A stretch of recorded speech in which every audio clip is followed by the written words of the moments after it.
Welcome to For the Sake of Heaviness. I'm Merciful Mike. I'm Butch Balich.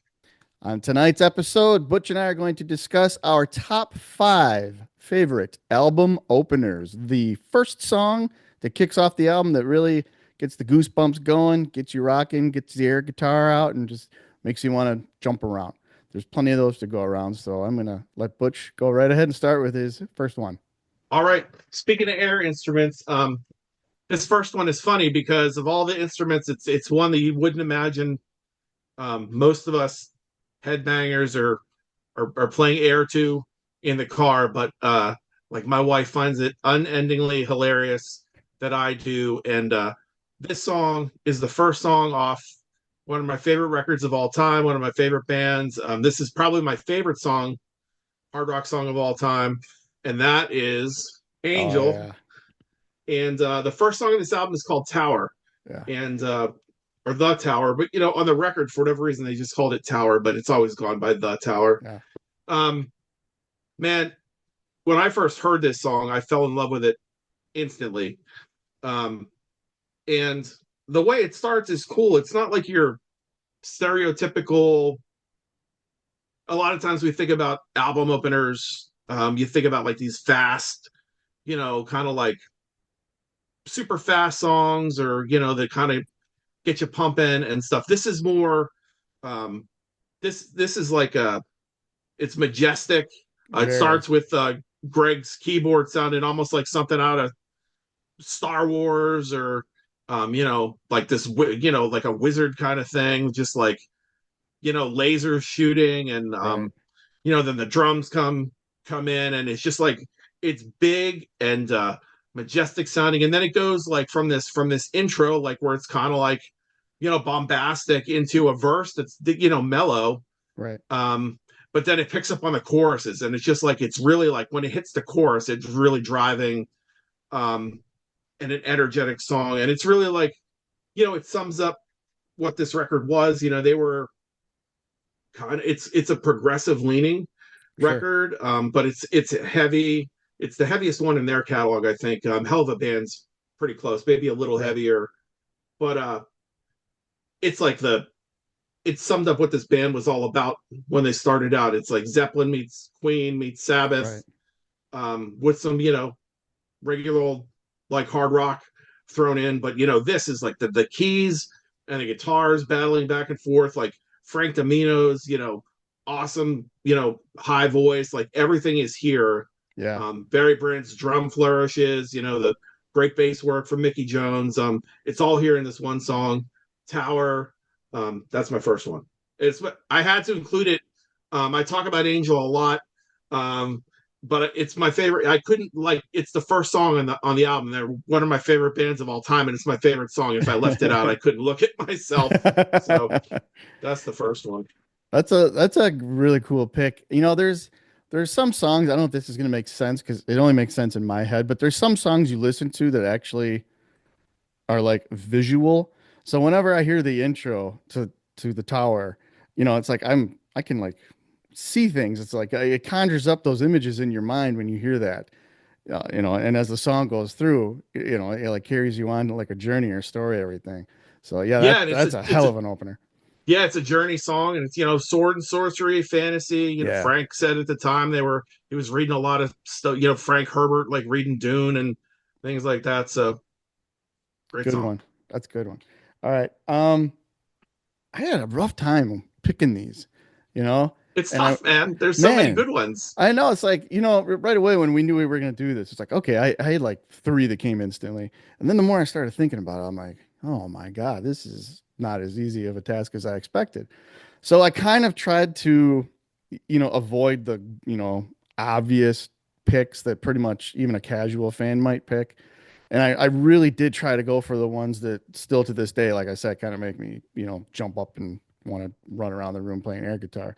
Um, but my first pick, and I remember the first time I heard this, um, he had kind of wandered away from where his story started and did some experimental things with a group that was called Two, and I didn't really get into that, and I let that go. But when this hit, Oh man, that opening track, Resurrection, Smokes. smokes. Just the way it swells in, and you can hear Halford, Resurrection. And Yeah, then, Metal Mike Chasaliak just comes in with those riffs.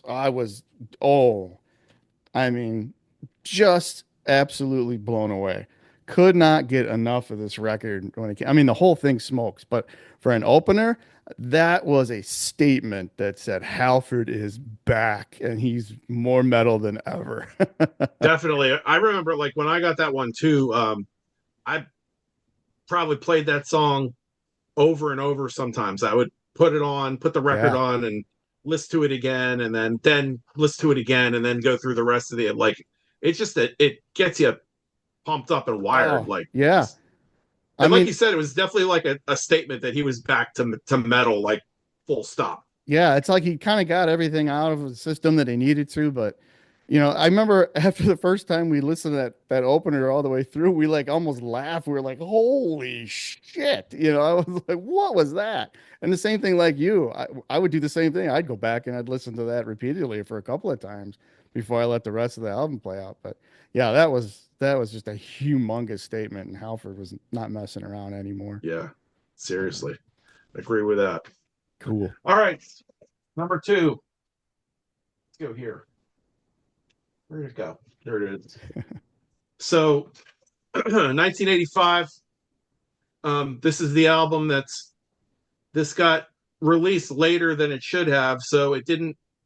It sometimes gets kind of left behind when we're talking about the essential thrash metal albums. But for me, this is one you have to have, and it's definitely in my top three thrash records of all time. But I'm talking about Oh yeah. Bonded by Blood Yep. by Exodus, and you talk about like we were just talking about a statement of intent. You talk about a statement of intent, like the title track on this album, right away on side one is Yep. it's like the most savage thing, like and the record doesn't let up, but No. that song, like you know, down to the lyrics, you know, blood upon the stage, bang your head against the stage, it's it's one of those something I never get tired of it. No.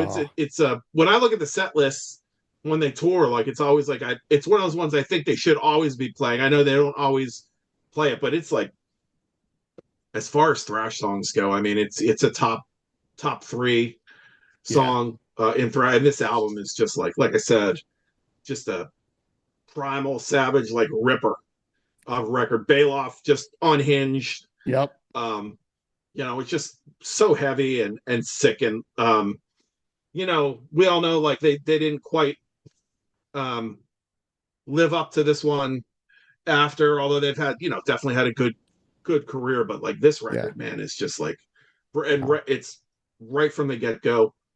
Title track, Bonded by Blood, one of the greatest opening tracks of all Oh. time. Just totally sets the mood for what you're about to hear.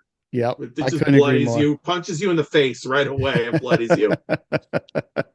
That is a scorcher right out of the gate. There's no question there. Yeah, that sets a tone, and like you said too, it set the bar. There's no letting. They don't let off the gas for that whole album, and that's a good pick. That's a really good one. Margarita the Fat Bro. And it's funny too, like you said, it should have come out earlier. I mean, people have had these discussions forever. Had that come out prior to a couple of the other milestones, what would have been? Who knows? All right, I'm gonna kind of stay in the same wheelhouse as you did, and I kind of fought around with this one too. I know that when it comes to this band, 99% of people are gonna say Angel of Death. That's not necessarily mine. Don't get me wrong, that's a hell of an opener, but I kind of fought between South of Heaven, but I ultimately had to There go it with is. Hell Awaits. I mean, I'm a sucker for a really good, eerie, haunting intro that draws you in and gets your mind in that place it needs to be for a listening session of something of this magnitude. So And it's I love the pacing of it too. You know, the little backward message of join us, Us. join us. But Sunya. yeah. Sunya. But once they kick in and all hell breaks loose, I mean, it's just unrelenting and it just pounds you to pieces. So, yeah, hell awaits, right along in that same wheelhouse as your Exodus does.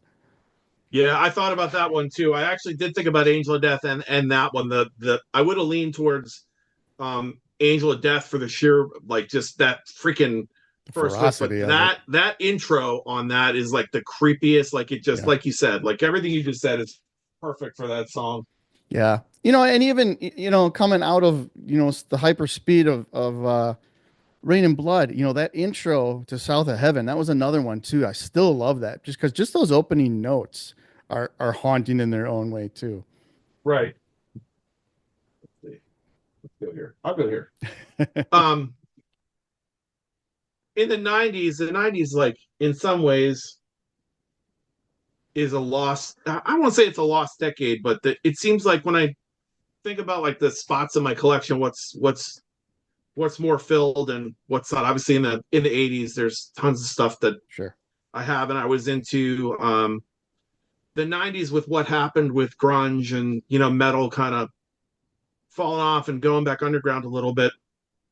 It seemed there were less um, bands. I was still finding bands to listen to. I was to Paradise Lost Sure. and Monster Magnet and Anathema and a more Entombed and the and then along with the bands that were ongoing Trouble and Right. but one of the bands that I did listen to all the time um, that I loved from the moment I first heard them was Typo Negative, Uh, and this is probably my favorite uh, album yeah.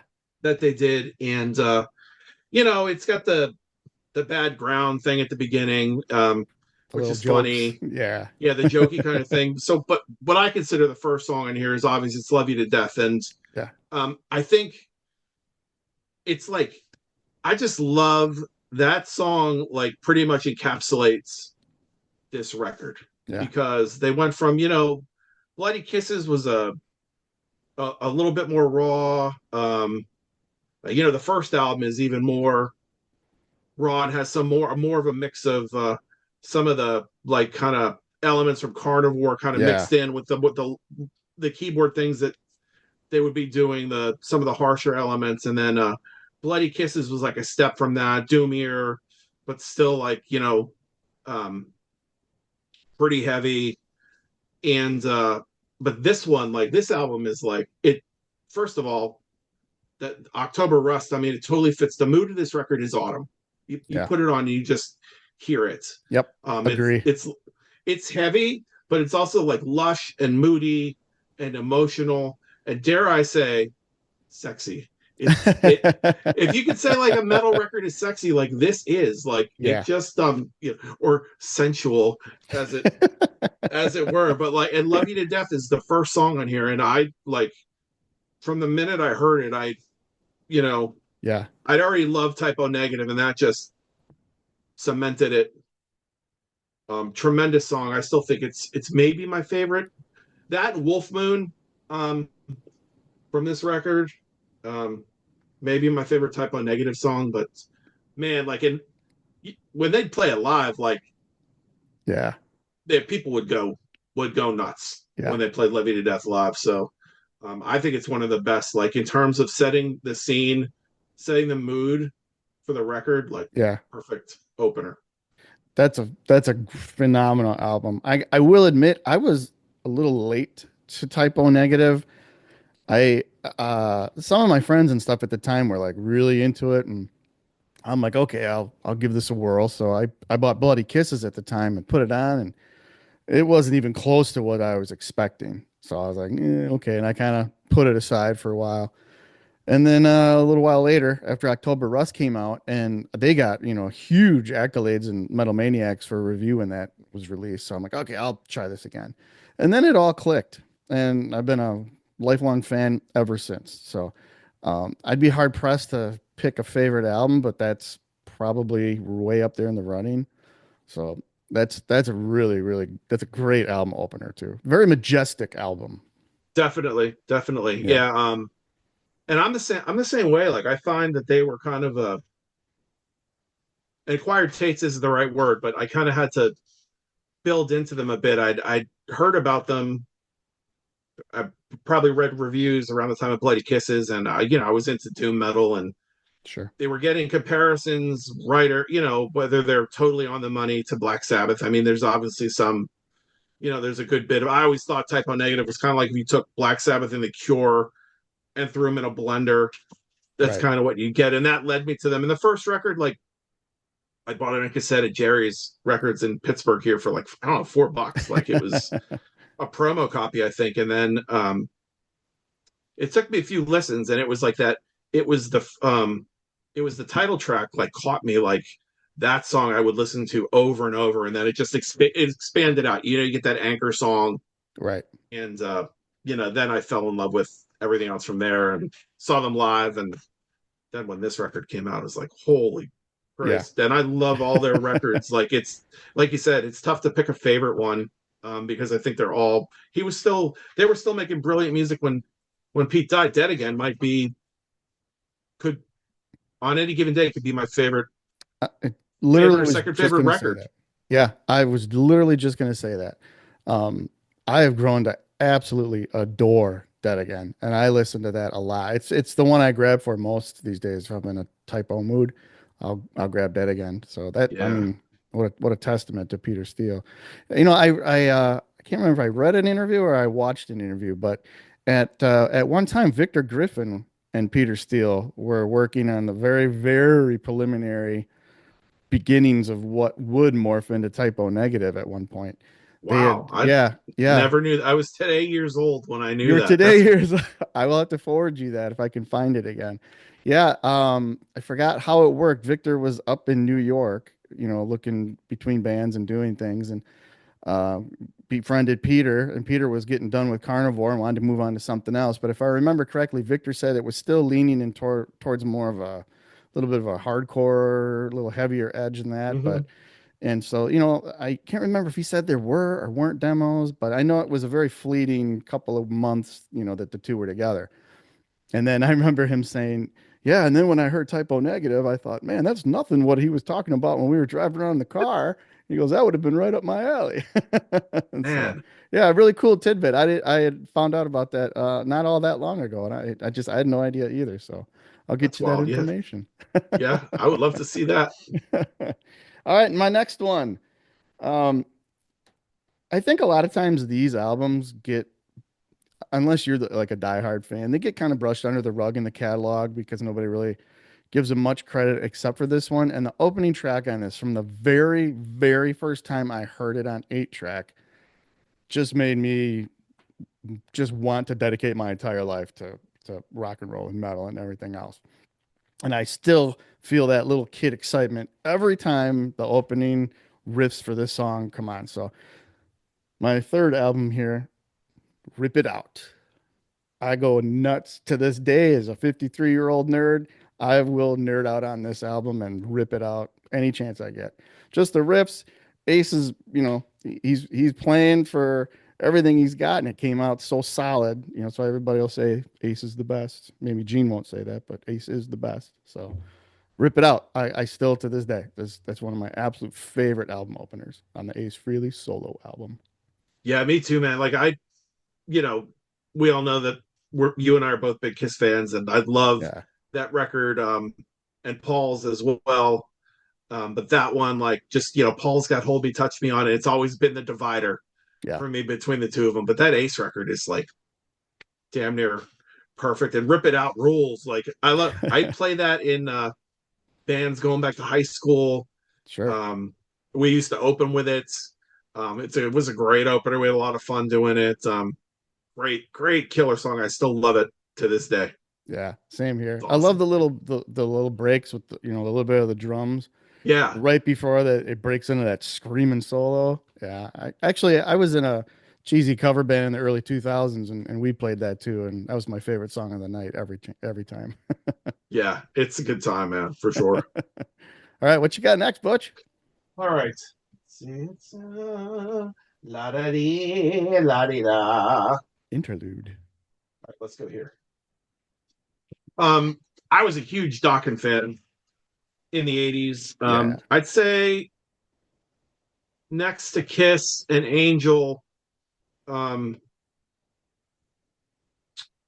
and I probably got into Dokken slightly before I knew who Angel was, but next to Kiss and Angel, probably the most played band in my collection. And when I got this album, Oh, yeah. um, Tooth and Nail, I played the hell out of this, and I probably said on the show before, like I had several copies of this on cassette that I wore out from just flipping it, playing it over and over and Yeah. over again in my headset, like because every song on here is great, including Alone Again, which I still love. I think it's one of the greatest power ballads ever. Um, but like this album has just always been, a special record to me. Under Lock and Key as well, but this one was when I got this, it was like, wow. I mean, I Yeah. like loved this record. I loved Dokken in the '80s. I think for me, they were the best of all the bands that came out that were doing this style, like Motley Crue, Rat, what Kiss is the '80s version of Kiss. Right. Anything in this kind of like a melodic hard rock metal style. Like Dokken was by far my favorite of all of them at the time, and this record still to this day is one of my favorite albums of all time. And the opening is awesome. I mean, Without Warning, just Yep. you get that. Just it just builds and builds on itself. Lynch is just doing awesome things on the guitar there. Um, it just has a menace to it too, as it start Sure. as it's fading in and it's layering upon itself, and he's got those great leads in there, and then it just smashes into the into the song when it Yep. you could tell that I can't like I my rhythm, like this is why I'm not in a White Zombie cover band, because I Yeah. cannot get some of those things out when I anyway. I know where you're going with it. It's okay. That first riff leading into the song and just how fast it is, and it's metal. I mean, Yeah. it's funny when people like lump them in with hair metal, because I mean Unfairly. this is a Yeah. heavy metal record. I mean that this is a heavy metal song. I mean the record is metal to the bone, I think. Yep. Um and just that intro, those Without Warning and Tooth and Nail together, um, That's killer. inseparable. Yeah, it's a massive, like I said, I love the build, I love the mood setting, I love the menace to it, and then just the song just is kind of like a you know steel glove in a or steel fist in a Right. silk glove or something. That's the best way to describe these guys, I think. So yeah, I mean I love it. I think it's a great opener, great song. Tooth and 100 Nail. 100%. That's On the definitely beat. hands down my favorite Dokken album. But it's flawless from start to finish. Like, awesome, awesome record. All right. My next one. I've got several albums I refer to as my bus records because I was turned on to so much music. I've kind of mentioned this before. I was a county kid, so we rode the school bus to Right. school. But our bus driver was just awesome. So we always had a boombox in the back, and we would just play tapes. And man, the older kids would just have so much new music that I would latch onto. And I remember one day we get on there, and they were like, "Oh, you got to hear this new album." I was like, "All right, cool." So they put it on, and I'm like, "What the hell is this?" This is like folk music. I'm like, I don't get this at all. And then all of a sudden, there's like this needle scratch and a huge scream. Yes. And oh man, did this just blow my mind. So, yeah, I mean, come on. I mean, not only is the entire album just smoking from start to finish, but come on, Fast as a Shark. You get that little folk music in there, that needle scratches and Udo. Yeah, just sold me immediately. This is another one too. And I know a lot of people will say it's the prelude to speed metal. Maybe it is, maybe it isn't. Doesn't really matter. I don't care.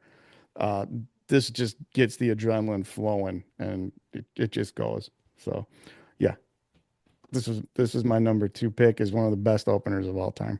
Yeah, seriously sick way to start the record, and such a classic opening with that whole hi Dee, high hi, do, do, high hi, da. da. Like just that whole thing, and then just, like you said, the scratch into that, that's just sick. It just lays down the law like right away. Yep. That Yep. That's record. a, it's like I said earlier. It's like that. It's still to this day, whenever I put it on, the hairs will stand up, the I it's goosebumps. Yeah, I know. And you're like, it just, yeah, I nerd out big time on yeah, that. not too much heavier than that at the time, and maybe you Right. know still one of the heaviest things ever as far as I'm concerned. Yeah, definitely. Definitely. Yeah, I mean, just, the way Udo's voice was different than, some of the other things we had been listening to at the time. So just yeah. all together, just, blew little Mike's brain. All right. Let's see All what you right, got man. here. Numero 50. Um, I needed to include this song because this was the game changer, man, and this told the world that things were about to go in a darker um, direction with rock music and with heavy music. I mean, sure, you had loud, heavy music at the time, Hendrix and Cream, and you could throw Iron Butterfly in there and Vanilla Fudge, Sure. like Blue Cheer, even. But Yeah. No I argument mean, here. it's the game changer of game changers. Um, and from the minute the record starts with the rain and the bells and the Devil's Tritone, I Yep. mean, nothing was heavier at the time. It was you've the. I still think a record stands up as heavy now, but I mean, you have to put yourself in the mindset of what was Right. out at the time, and then listen, Right.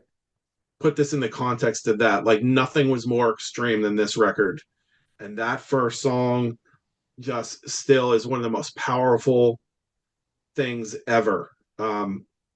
Just brutally heavy. Yeah. Again, like I said, that whole Devil's Tritone thing and Ozzy's like, you know,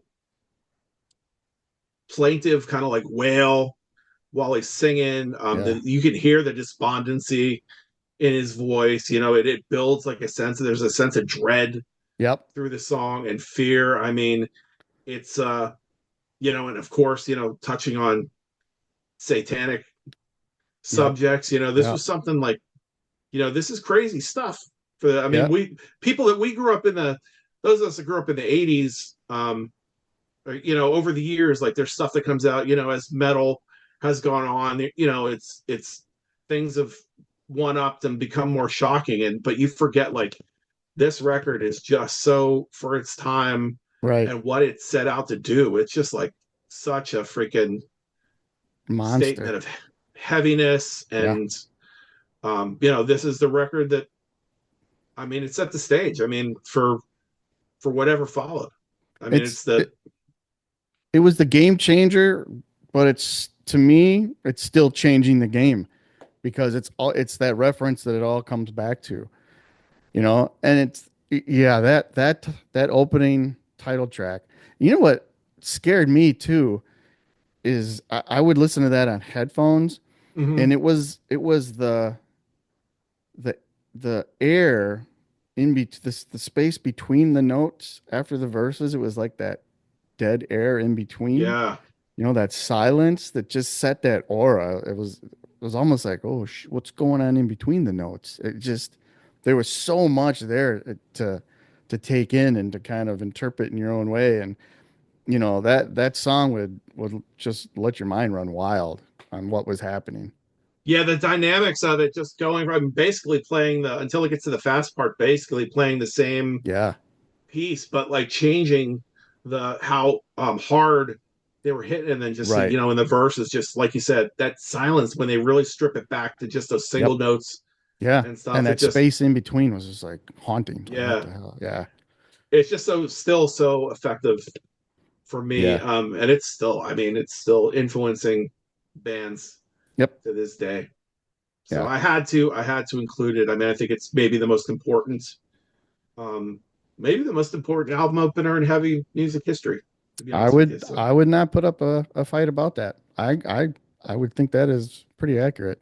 Just for the simple fact, like I said, even newer bands today always seem to somehow at least partially get back around to acknowledging the importance of what Black Sabbath started and how that still feeds into the creativity of today. So, yeah, for good sure. one. All right. Well, that's a hard one to follow, definitely. And this probably won't come to any surprise by anybody, but my favorite, absolute, without a doubt, album opener is a 1-2 punch. And it just makes me giddy like a little kid all the time. But Hellion Yes. Electric Eye, it just for me, just nothing compares. It's in a different category or however you want to put it outside of like, the Sabbath. But, and a lot of times too, I think Sabbath and Priest are like, brothers, a little big brother, little brother. Those two Yeah. bands go hand in hand quite a bit. And even we just saw Judas Priest a couple months ago, and even Halford, he mentions growing up and starting Judas Priest, and he's like, and our brothers down the road, and Black Sabbath, he always nods to Black Sabbath, so which I always think is very admirable. But yeah, I mean, Helen Electric Eye, it's hard to beat. That screaming intro and then going into that riff of Electric Eye, and then up here in space. It just every I'm looking time. down on you. My laser's trace. Yeah, that's tremendous, and that was one I thought about. But I'm like, I'm sure Mike is gonna. I know Mike's gonna pick that song, so Yeah. I'll just let you. I figured I'd let you take it over, knowing that would be one of yours. But Yeah. that's one of the greatest. I mean, and again, you know, 1-2 punch kind of thing. You really can't separate the two of them. You could try, but No, it's not no, the same as no. they're that electric eye is always more effective when Hellions going into it. Yeah, It yeah. The just two the two can never be separated. It's two, but it's one for sure. yeah, So yeah, there was definitely. there was so many other ones. I flirted with, Fight Fire with Fire is a Same. massive intro, and Ace is High on Power Slave is incredible, especially with, like in the live album, you hear Churchill's intro to that on Live After Death. I mean, there was so many of them, I was so hard to whittle down, so I just kind of tried to go with my gut on which ones still really get me up and moving around. So Yeah, for sure. all right. Well, there you have it, everyone. There's our top five favorite album openers. They could change at any moment, but for today, that's where they stand.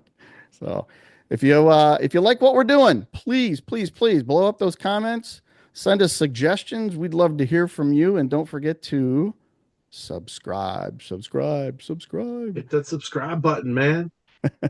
All right. Until our next episode, I'm Merciful Mike I'm Butch Balich. for the sake of heaviness.